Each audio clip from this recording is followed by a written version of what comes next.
Again, continue to pray for Pastor. He called me. He said, "Brother, I just can't make it tonight." And I said, "Well," so I'm glad I talked to him earlier, and then he just to give him rest. I know it's when people are sick, they get. I mean, I hate dealing with it. I only get sick maybe once a year, and that's all. That's one thing I do not like is being sick because you can't think or anything. So just pray for him and his family tonight, and pray for the Peters as well. Hopefully, they'll be back for New Year's Eve service. Looking forward to that. I know there's different skits being done in different classes, so I always enjoy laughing at people trying to make a fool of themselves. I do it all the time, amen. I laugh at myself all the time, but anyway. So he asked me to preach tonight. I had a message I preached about 2 years ago, and it's what we did back a couple years ago. I was teaching through the book of Judges, and Judges is one of my favorite books. When I was a kid, I didn't like it. It was cool to hear about the judges and everything. But as you get older and you start thinking, it's man, that is just exactly like us.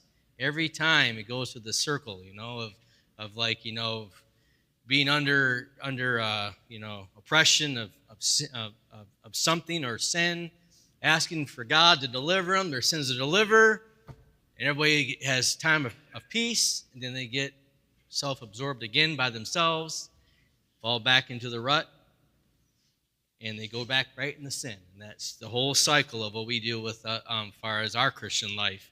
But thank God that, we have a Redeemer that loves us and forgives us of all our sins, our past, present, and future. So he knows exactly what we go through because he's lived it, and that's something that we need to strive for. But turn to Judges chapter 3.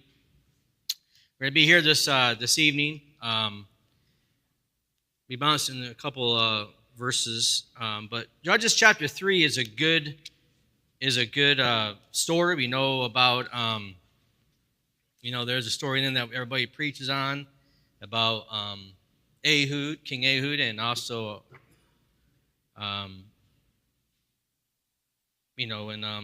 what's the guy's name? It's Eglon, and Ehud is the guy left-handed. Thank you I'm getting older, trying to think, forget stuff, but there was a king there, and he had a secret message for the king, and he had a dagger and stuff, and that's a great message. People preach it all the time. But one of our main verses that I want to look at, well, first turn to Judges chapter 2, then we'll get to that. But Judges chapter 2, when you read this, it talks about how Joshua now is passed on, is going to be passing on in Judges chapter 2, verse 7, and it said, "And the people served the Lord all the days of Joshua and all the days of the elders that outlived Joshua, who had seen all the great works of the Lord that he did for Israel. And Joshua the son of Nun, the servant of the Lord, died, being 110 years old. And they buried him in the border of his inheritance in the Timothy's in the mounts of Ephraim of the north side of the hill Gash." In verse number 10, "And also all that generation were gathered unto their fathers, and there rose" what? "Another generation." And if you look at this, I think about, the times for us with the different generations, how there was a great generation back in World War II days, and that was, we always think of that being a great nation, and a lot of men where it came out, being 18, going through stuff that we would never know about, being 18 years old, seeing things, and then getting back to life and starting a family. And it was like, one of an era I would love to grow up in would be the 50s. Just knowing how everything was good and had Eisenhower, he was a president. That just something is really cool. I would think that'd be a cool time to live in. That was one of the greatest generations. But then after that comes the baby boomers, all right? And that whole era with, back in came in the 60s and introduced all different types of different things, and live in the 70s. And then that was a time where, people were not being thankful of what was, what people done for them in wars. And then comes the next generation, which is my generation. I think it's Gen X is called. To me, I think it was the best generation because I lived it, But the thing is, as you see how we had a great generation, then it digressed a little bit more. Then in the Gen X, they had it digress even more because they become, with wealth and all that. And then after that becomes the millennials. Then after that is now, I think, is Gen Z, right? And it's like you see a digression of how everything went. And here we see how Joshua, they've seen all the great miracles, all the things that the Lord's done for them. And then there rose up another generation, right? And it says another generation, in verse number 10, it says, knows of another generation after them, which knew not the Lord, nor yet the works which he had done for Israel. So it was like a big time gaps. People wasn't really thankful for didn't see what the Lord was doing. But that just a preliminary thing. But I just wanted you to see how what in the book of Judges, this is what the people were dealing with. It was another generation that which knew not the Lord, and that's why they went through the whole cycle. But as you go back here, in Judges chapter 3, we talked about Ehud came unto him. He was sitting in a slumber parlor, which he had, in verse number 20, for himself alone. And Ehud said, I have a message from God unto thee. And he rose out of his seat. There's the knife. And out of it came dirt and everything like that, and he left. But let's look at verse number 24. And so when he was gone out, his servants came, and when they saw that, behold, the doors of the parlor were locked. And they had said, surely he covereth his feet in his summer chamber. Verse number 25 is the thought I want you to think about this evening. And it says, verse number 25, and they tarried till they were what? Ashamed. And behold, he opened not the doors in the parlor, therefore, and he took not the key, opened them. And behold, the Lord was fallen down dead on the earth. Let's go ahead and pray. Let me just say thank you for everything done for us, Lord. Thank you for time to come to you this evening and to worship you, Lord. Just be with us a few moments here as the thought you give me this evening. Help me give it to the people here, Lord, so we can glean something from your word of God, Lord. Thank you for all the things that you've done for us. And be with this vessel to get this wicked old flesh out of the way and use me for your honor and glory, Lord. In name and pray. Amen. But what here it says, and they tarried till they were ashamed. Over the years, when I was working with the teens, I seen a lot of blessings, especially with camp, with youth rallies, and through the years, there's been a lot of influx of teens that come through our church and other churches, and have seen how teens get on fire for the Lord and get called to preach at camp. You just want to do something for the Lord. They say they surrender everything, and then it's just after camp, they're stuck. They don't have the youth department. They don't have the camp. They don't have anything in their lives. Is now they got to grow up, and now they got to say, okay, what the Lord told me to do, I guess it's time to start doing it. But what happens is, and what this thought here says, and they tarried till they were ashamed. A lot of young people today are tarrying or lingering and waiting for something, even though they said they gave everything to the Lord. They had security. They had, their mom and dad took them to different activities, went to different camps. But yet, when they are now growing up and doing and being on their own, they're like in a funk trying to figure out what to do, because they don't have the security. They don't have the constant things with preaching. They come to church, but now they get on their own, and they're just trying to figure out. I remember when I was growing up, that was one of the hardest times of my life, trying to figure out what am I going to do with my life, and what am I supposed to do? I don't have my mom and dad anymore. I'm having bills I got to pay. I gotta do I have to go to church? Am I going to find the right wife or try to find the right husband? And it's just they don't really know what to do. And so here, this verse is, and they tarried till they were ashamed. That's what we're going to be speaking on this tonight about. There's two people I'm going to talk about of how they tarried until they were ashamed, and they lost everything. But again, over the years, I see young people who get called, but as they get older, they just still stuck in that and didn't have not done anything yet for the Lord.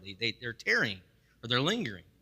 But there has been a downgrade. We saw that in the different generations. And first one that comes to mind that had something that God's given them was found in the book of Judges. Let's turn to Judges chapter 13. Judges chapter 13 talks about a young man.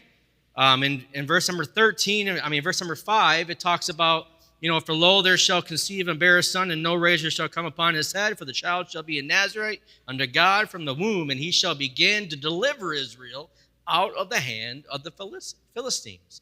So here's a young man named Samson who is, he's given the Spirit of the Lord came on him, and he was doing things for the Lord. I mean, that's what God called him to do. He was young, he was energetic, he had the power of the Lord.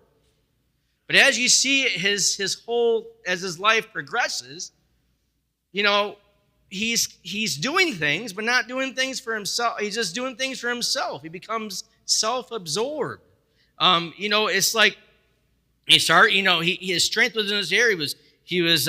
He became prideful in what he did. I mean, he did things for his sake, as you see in chapter 14, giving him a riddle, and if you don't answer the riddle, I'm going to kill you, and he killed him. And then if you look at verse number in chapter 15, in verse number 4, and Samson went to caught 300 foxes and took firebrands and turned them tail to tail and put a firebrand in the midst of between the. That to me, I think he's doing it for fun and just messing with them. He's doing it for sport because that's what he was all about himself. And once he kills the Philistines, everybody was all like, "Oh, Samson, yay!" And he was like absorbing that. He's like, "Man, look what I'm doing. Look what I get after I do things." He wasn't doing it for the right motive. He was doing it because it was all about himself. He was gaining all this pride. He became he was self-absorbed. He started becoming, entangling himself with different things and getting distracted. As we see later on, a distraction came along and by a young lady, and he was all focused on that. What happens with young people, even adults today, we get distracted over things that that get entangled and getting and just flirting with the world and just getting entangled with things that we shouldn't be entangled with, or getting caught up in things that may not seem bad, but yet is veering off of what is the path that God's given you. And that's what Samson was going on here. He was veering off the path. In verse number 7 and 15, and Samson said unto them, "Though ye have done this, I will be avenged of you, and after that I will cease." And so he knew he had the power. He knew he had something that God can just give him that power, give him that strength, and wipe off a whole Philistines. I mean, we've seen with the jawbone of an ass and all that. I mean, he knew he had something. But what happened is he started to become self-absorbed and liking everything that was being given to him, and he was becoming prideful and becoming, all about himself and not of the Lord. And we see this as in chapter 16, where, with Delilah and how he came in verse number 4, and it came to pass afterward that he loved a woman in the valley of Sorek, whose name was Delilah. Even though he was married, he had a family, but he was enticed with the world, and a young lady called Delilah came and started just enticing him and giving him, like flattering words, and that's what happened, especially with him being young. He's like, man, she's liking from what I'm doing. I'm gonna keep doing it. And then all of a sudden, you see how it came through. And in verse number 15, it said to him, How canst thou say I love thee when thy heart is not with me? This is Delilah trying to, just saying, Samson, I'm asking you what your strength is, and you're toying with me, and I'm going to leave you. I'm not going to be with you. And that's just. And then finally, he fell and said, "Okay, this is my my strength." And of course, we know the end of the story there. That she shaved her head, shaved his head, and went in verse number 19. And she said, "The Philistines be upon thee, Samson." And he awoke out of his sleep and said, I will go out as at other times. So you knew you had the power of the Lord, but something was missing there. The Lord said, okay, Samson, it's all about yourself. Let's see what you can do by yourself. And we see what happens here. And it says, in as other times before, and shake myself, and he wist not that the Lord was departed from him. And we see after that, the Lord departed from him, and there was a great message preached years back by at camp, is that sins that binds, sins that blinds, and sin that grinds. I think it was Jason. Who was it? Jason? Huh? Jason Pace preached that. It was his last year at camp, and I never forget. It was perfect. It was right there, and that's what happens when you start doing stuff and getting away from the Lord and getting entangled and becoming self-absorbed. Sin. You paid the price for what you did, and he was tarrying too long and being all about himself and tarrying too long with this young lady here, and then all of us, and the Lord departed, and we see that in verse number 25, that they took upon him and said, and it came to pass when their hearts were merry, this is the Philistines, and said, call for Samson that he may make us sport. And they called for him Samson out of the prison house, and we see what happened there. He was ashamed. I mean, he could have done something mighty for the Lord. He did, but he could have continuing it, but he didn't do it. He was all about himself. He was flirting with distractions in his life, and he got away from what the Lord was calling him to do, or what the gift that God given him, the strength that he had, But he was flirting with temptations, and we see here at the end of his life, he realized, in verse number 27, now the house was full of men and women, all the lords of the Philistines were there, and there were upon the roof about 3,000 men and women. Behold, while Samson made sport. In verse 28, he realized what he'd done. And he finally, realized, and of course, number 28, again, Samson called unto the Lord and said, O Lord God, remember me. I pray thee, strengthen me. I pray thee only this once, O God, that I may be at once avenged of the Philistines from my two eyes. See, he asked the Lord to even give him the strength. He was talking about my two eyes. It wasn't saying, with the Lord, this is what we're supposed to do, but still, he still had some of that pride, but still the Lord gave him and was merciful on him. And we see what happened, and the story goes, he broke the pillars and everything came down, and in verse number 30, and so the dead which he slew at his death were more than they which he slew in his life. So that's someone that we see that, God's given him something, a special, gift, to be delivered for Israel. But he became a self-absorbed, became prideful, became all about himself. He was flirting with distractions in his life. And we see the end result, that he, lost everything because of what he didn't do for the Lord. Amen? But now what's holding you back from doing something for the Lord tonight? I mean, this is a good, everybody, Brother Randy said this morning that, it's like starting off a brand new year. Things that you've done this year, you wish, how can I do things better for 2026? And something that you look forward to is a clean slate, or as Pastor said, or turning over a new leaf and all that. It's something that you can, your New Year's resolution. What are you going to do? Are you going to have distractions in your life? Are you going to be lingering in the things that even talk about young people today? If the Lord told you to do something many years ago, 4 or 5 years ago, are you going to hold to it? Or are you just going to sit there and keep lingering and keep, tarrying until you're ashamed? I know. Someone I was talking. I was, through the years, I've seen men, and they say that, I was called to preach when I was 16 years old, and they never fulfilled that. And just to seeing the look on their face and just the heartaches they have, and like that they could have done something for the Lord, but they waited, or they got distracted, or they got their eyes off the prize. Even though they're saved, you're not going to lose your salvation. Thank the Lord for that. But there's a lot of treasures that you could be building up now, and you're just tearing, or you're just waiting, or you're lingering.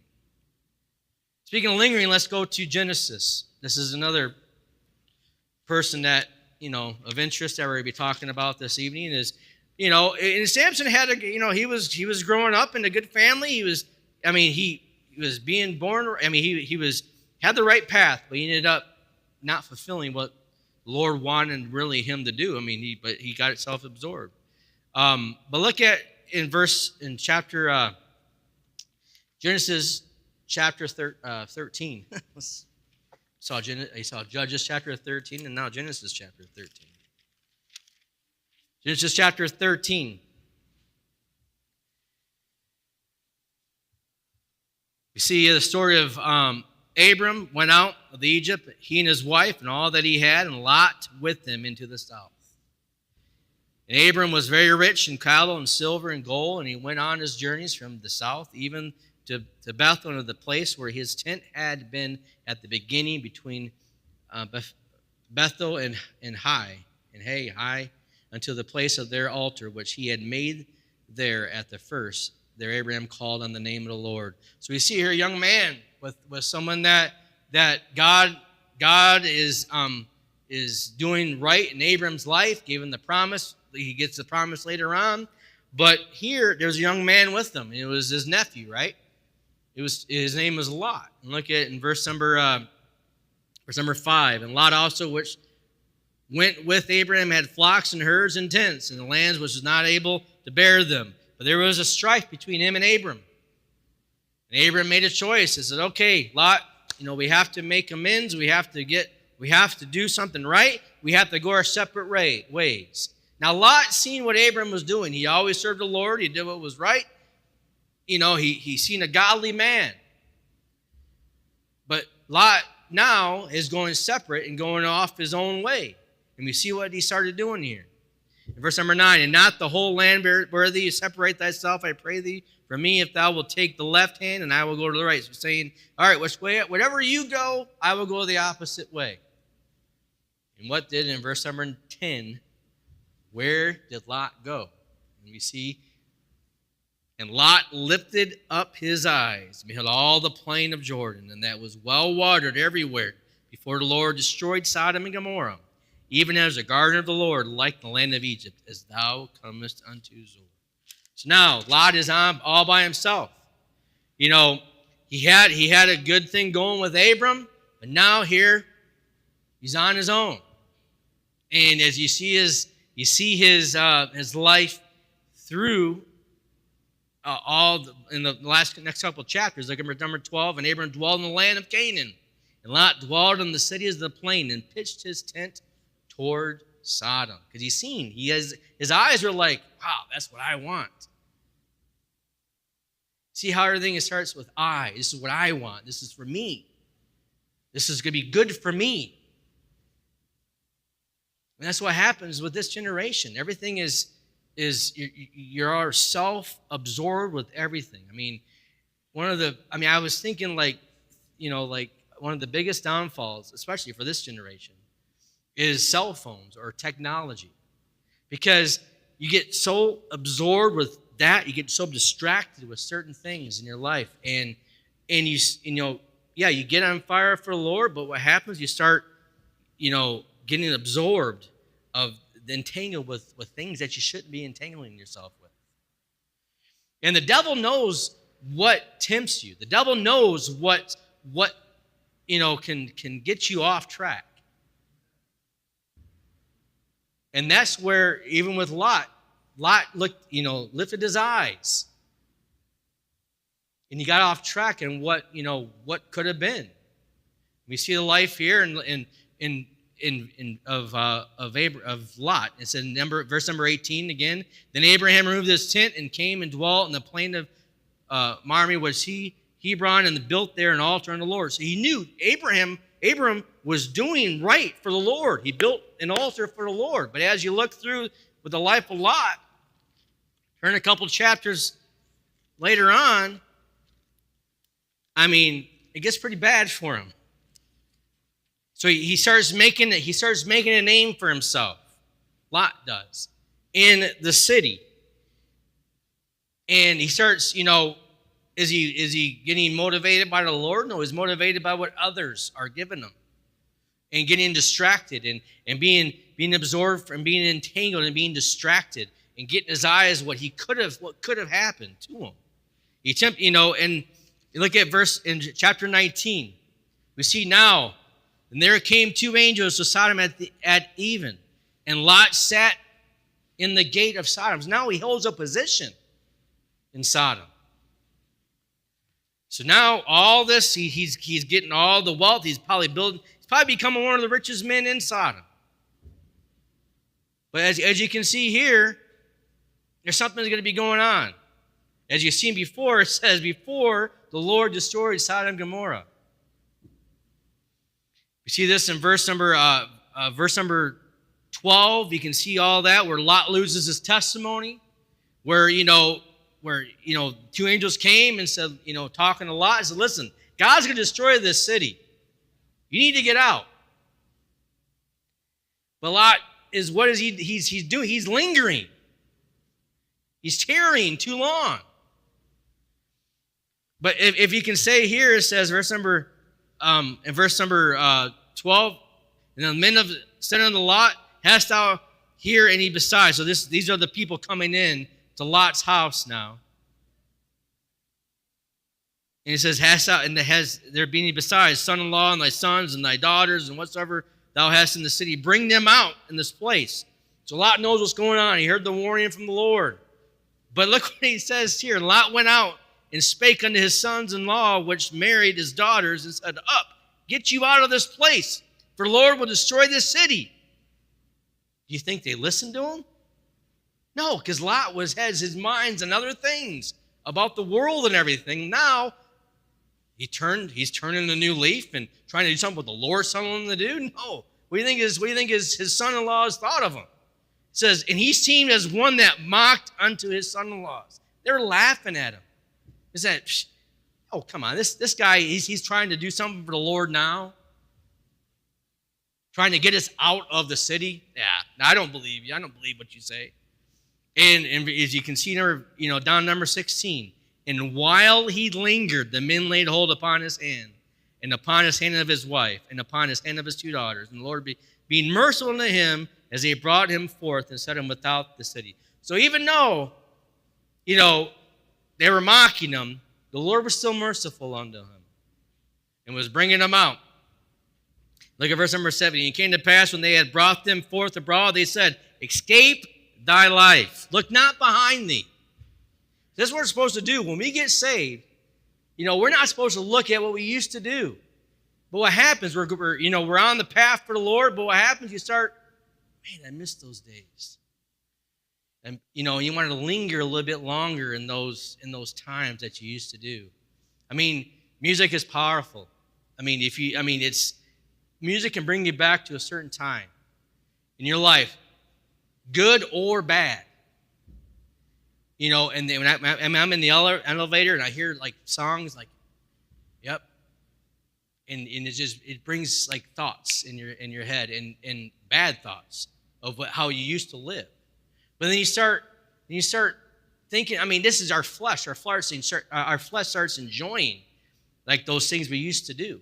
And so while you're pressing towards that mark, you start looking back a little bit, and you get distracted. And that's what Lot. And we see this with Lot. It says, "I cannot escape to the mountain." They told you, don't look back. Escape thy for life. Look not behind thee, neither stay thou in all the plain. Escape the mountain, lest ye be consumed. That's what happens when you start looking back. You get consumed with what your old life used to be. And we shouldn't be, lingering in our past. But as you keep looking down here, Lot flees from Sodom. He escapes. But look at verse number 26. Well, 25. And he overthrew those cities and all the plains and all the inhabitants of the cities that which grew upon the ground. But his wife looked back from behind him, and she became what? A pillar of salt. You see, with Lot's family, he wasn't a good example as far as a Christian example, as you would say today. I mean, his wife and his sons-in-laws didn't really believe him when he was talking. He was trying to tell them what the Lord's going to do. But that you can even see with his wife, she still did not want to give up that old life. And he lost his wife. Just like how Samson lost his life, Lot lost his wife of what he was doing while he was lingering and tarrying too long. And I'm sure he was ashamed. That's what happens a lot in our Christian life, that, we travel back into what we used to do, or linger in our old ways that we used to do. You fall back into sin and doing. I mean, you're still saved, but yet, I see people that you hear of, like evangelists or preachers. Their families are lost because are back in the world because they were lingering too much in that worldly influence and not being kept tightly around. I know a lot of preachers that are like that happen, that they say that their kids are like, they're focusing on, I'm not saying they were doing what the Lord told them to do, but yet they were not bringing their family with them. They were having their family linger behind. And they tend to, get in the world, and that's what Lot's wife did. But as I look through this too, it's kind of funny how you see what happened to Lot, but then you see what happened after he went out, and and all the stuff that happened with his daughters and everything. And look at verse number 37. Verse number 36. And they were both the daughters of Lot with child by their father, and the firstborn bare a son, and called his name what? Moab. And the same is the father of the Moabites unto this day. In our chapter, we started off. What was the king of what? The Moabites. So they were lingering. They had a problem with tarrying. They had a problem of just, and you can see with back in Judges how these people here, that they tarried till they were ashamed. And those are the people I was thinking, just like the stories that what could have happened, what could have been. What if? And they could have done something mighty for the Lord, but yet they were lingering and they were tarrying and they were being self-absorbed. And as we finish tonight, a question brought up to me a couple years back. And I was talking to a bunch of guys. Me and Brother Greg were talking to a bunch of guys. And the question was asked to me and Brother Greg a few years ago, and it says, what's the hardest thing, or what's the thing that you struggled with the most throughout your ministry? And I'm thinking, and the more I think about it, and what I still struggle with is seeing young people being excited for the Lord, getting on fire for the Lord, called to preach, to do something for them. But after the teen years, they are tarrying still. They are not doing anything for the Lord. Yes, they're going to church. They're young, godly Christian young men and women, but God has put something inside them that I see, and they're not doing anything with it. And that even goes with even adults. God might have put something in your life that you're still not fully doing. Now, this new year that's coming up, ask yourself, why am I still tarrying, or lingering, of waiting, when you need to go out and do something for them? We are called. We're not called to be preachers, all of us. We are called to be a testimony. We are ambassadors for Christ. You don't have to be a great preacher. You don't have to. You need. The thing is, you can be a help as far as teaching a Sunday school class, or getting involved with street ministry, or becoming a preacher, or becoming an evangelist. Don't say, "Well, I'm just waiting. I'm waiting for that call." No, we are called when you got saved to do something for Him. It may not be a miraculous, ringing on the dial of the phone and saying, "Yep, okay, it's my time. I'm going to go." No, when you get saved, you do something right then and there. And if we're still lingering, guess what's going to happen to us? Just like these men here in Judges, they tarried until they were ashamed. And when you get older in your life and you say, "Man, I could have had that opportunity." I think of times that the longer you tarry, it becomes more wasted opportunities that you could have done something for the Lord. Now, I'm not trying to, get everybody to become a preacher or become an evangelist. I'm just saying, don't wait. Do something now. And don't be that person that you're ashamed when you get older in life. I wish I could have done something for him. I was called. I knew I was on fire for the Lord, but I was lingering. I was getting distracted. I think of another. A good example of someone who did tarry or linger too long was Peter. We'll be done with this in Luke chapter 22. Peter was tearing around, was lingering around a fire, wasn't he? In Luke chapter 22.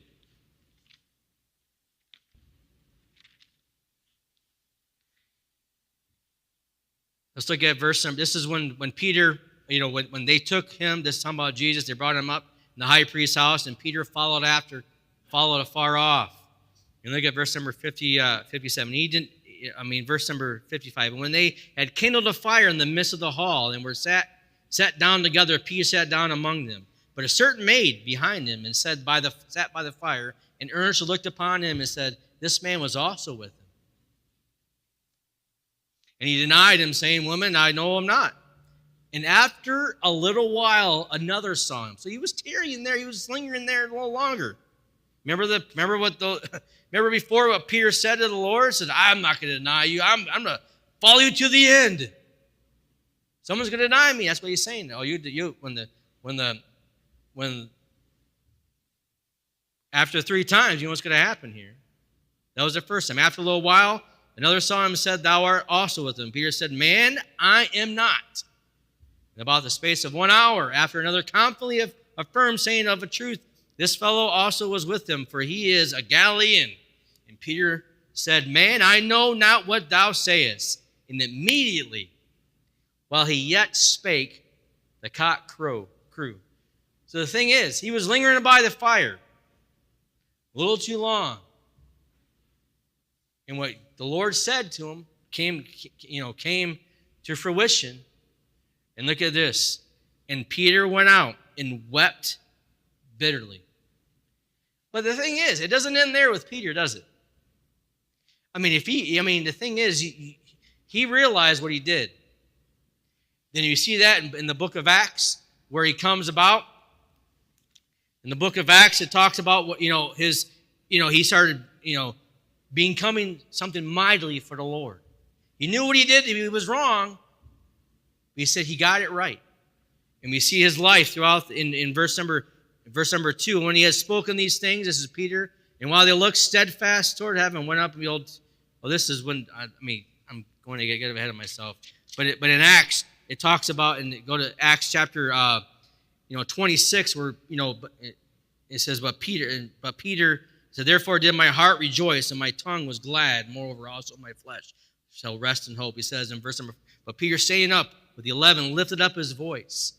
He realized that he knew he did wrong, but he wanted to make it right. And as you can see here, he wrote, throughout the book of Acts, he did we did mightily things for the Lord, and he wrote some epistles, and it became a servant of the Lord. So that's something you see, that he was tarrying, but he realized what he was doing wrong, and he got back. and started getting his eyes on the prize and went forth and he was a servant for the Lord, mighty servant for the Lord. Peter became focused again on the prize. But the thing is, as I think, just tarrying too long and seeing wasted opportunities, someone who God could have used, but they just lingered and not knowing what to do, just running around, trying to figure out, Lord, what am I supposed to do? Just do something. If you're going to pass out tracts, that's doing something for the Lord. But if you're going to tarry and wait for a mighty big, huge thing, mighty big opportunity, it may not happen. And when you get older, it's like, man, wasted opportunities that I could have done. Just waiting for that big opportunity. Don't just sit there. Use the gifts that God has given you. Use, what God and what God has instilled in you to know that you have to do something. Don't be ashamed. I use this example when I was growing up. I heard a preacher, always talked about that he was preaching and says, when you get saved and you get called, he takes you off like a shelf and he's saying, this is a vessel I could have to be used for me. Say, this is Jason Porter. This is what I want you to do.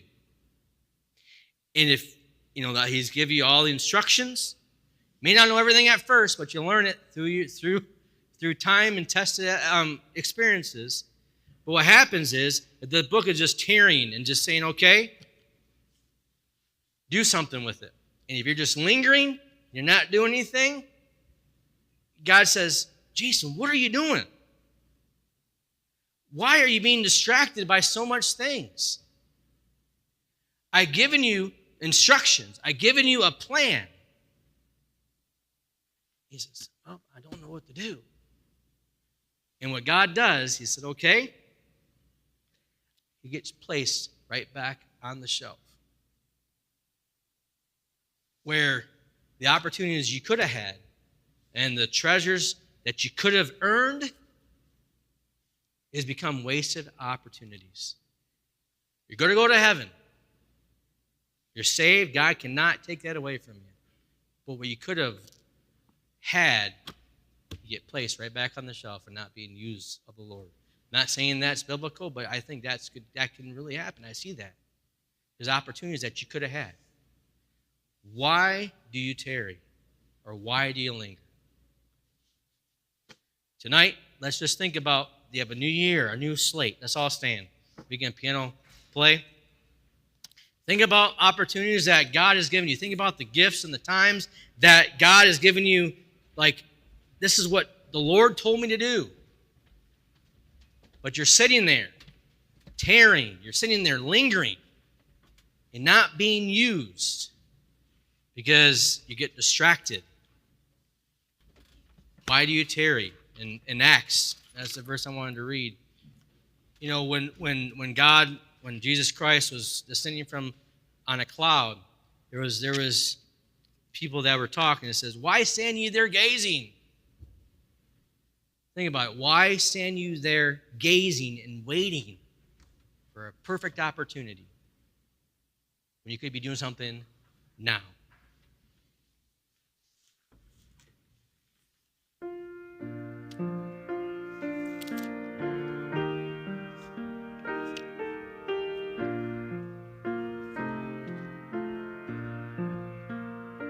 The Lord's spoken to you this evening. The altar is down here. You can